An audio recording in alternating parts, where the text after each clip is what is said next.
At Kumarakotam in Kanchipuram, Muniratnam Mudaliyar, a senior staff of the Matham, saw Swaminathan.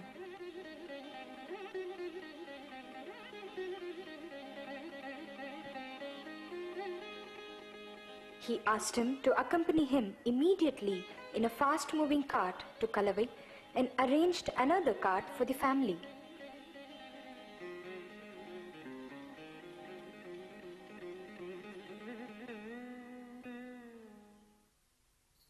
The boy thought that he was being urgently taken only to attend on his elder cousin.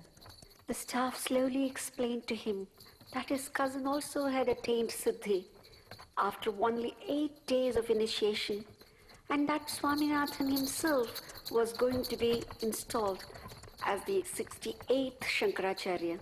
The boy was shocked. He did not know what to do except uttering the word Rama Rama.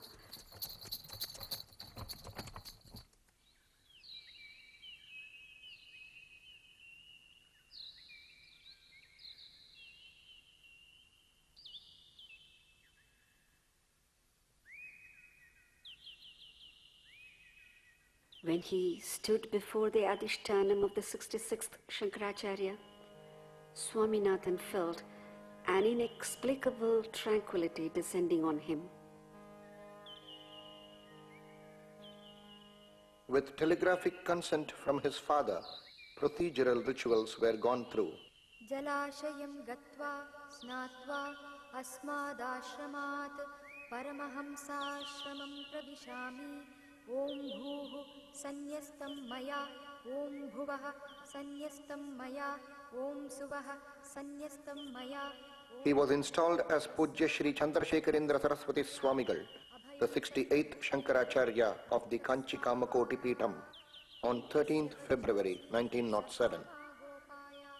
He bhagavo brahma adhihi bhoho Mama hridaye hridayam te dadami. Swaminathan's mother reached Kalavai, followed by the father. Finding their beloved son turned into an ascetic at a tender age of 13, the parents stood stunned.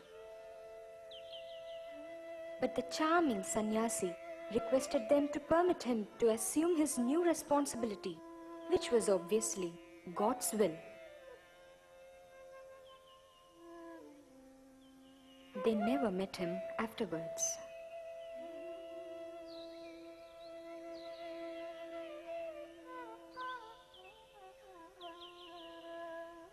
Succession to the Kanchi Kamakoti Peetam required adopting sannyasa from brahmacharya itself.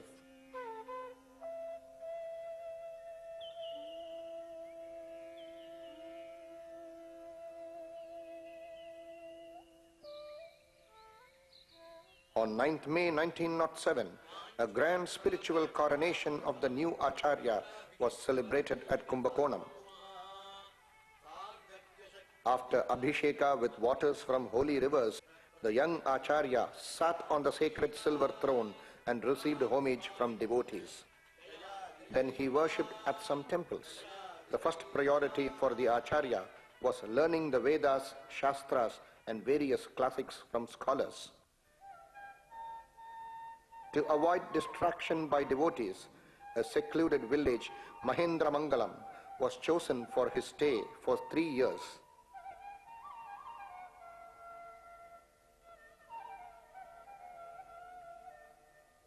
It became a pilgrimage for the great scholar teachers who were astounded by the extraordinary grasping power of the faint student.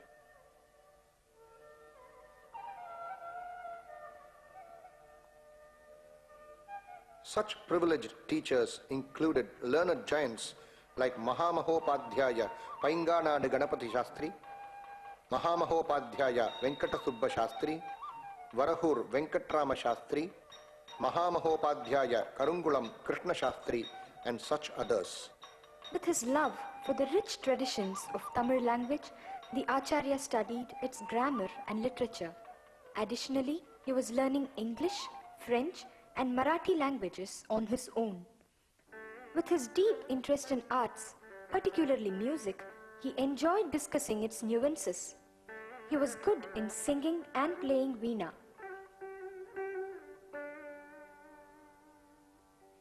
often went to the small islands in the middle of the river and blissfully contemplated on nature's beauty, which were photographed by a disciple under his supervision.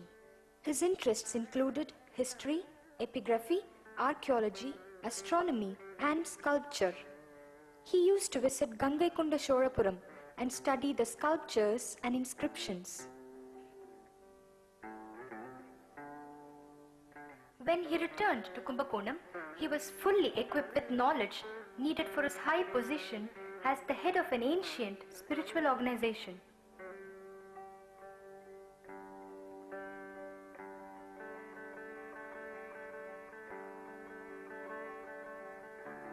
He arranged to erect suitable adhishtanams for his Guru and Paramaguru at Kalavai, where he was initiated into the sannyasa order. He streamlined the administration of the Matham.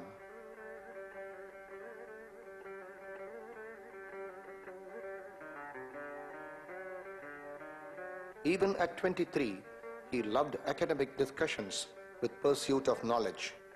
He convened a Vidvat Sadas and conferred titles on scholars.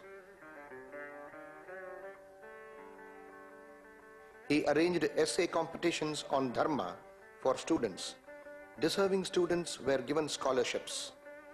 He also arranged for the publication of the history of the Matham in various languages. At Tanjavur, the Maratha royal family paid their respects to the Acharya and hosted his camp.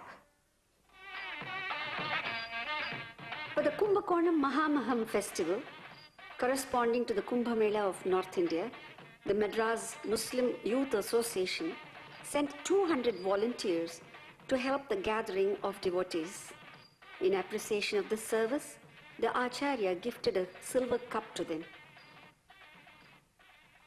He got the leading epigraphist T.A. Gopinath Rao to examine the centuries-old copper-plate grants relating to the Matham and publish the same. These are relevant to the history of our country also. He firmly believed in the cultural unity of Bharat from Kanyakumari to Kashmir. He showed serious concern for the country to become free from foreign rule. In 1918, when Khadi cloth was propagated under Mahatma Gandhiji's Swadeshi scheme, the Acharya himself switched over to Khadi for the rest of his life.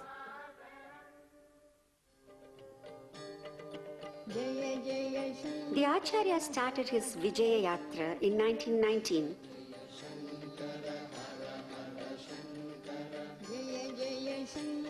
He travelled initially in a simple palanquin. Later, he switched over to Padayatra totally till the end of his life.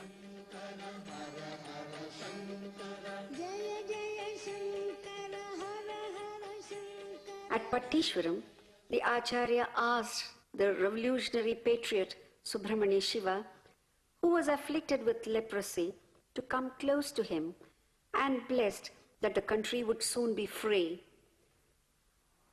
For going to Rameshwaram temple, he dared to cross the 3 kilometers long rail bridge by foot. There was no road bridge at that time.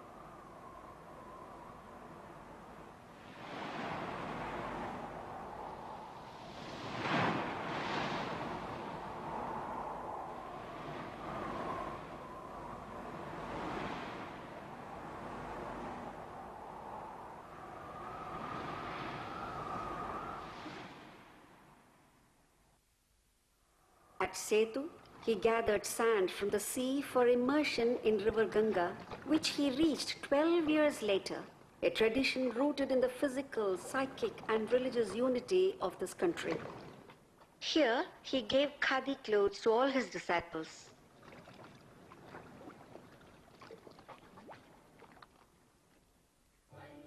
When national leaders Deshabandhu Chittaranjan Das and S. Satyamurthy sought his blessings, the Acharya said, all political parties should ensure that people's piety is not affected.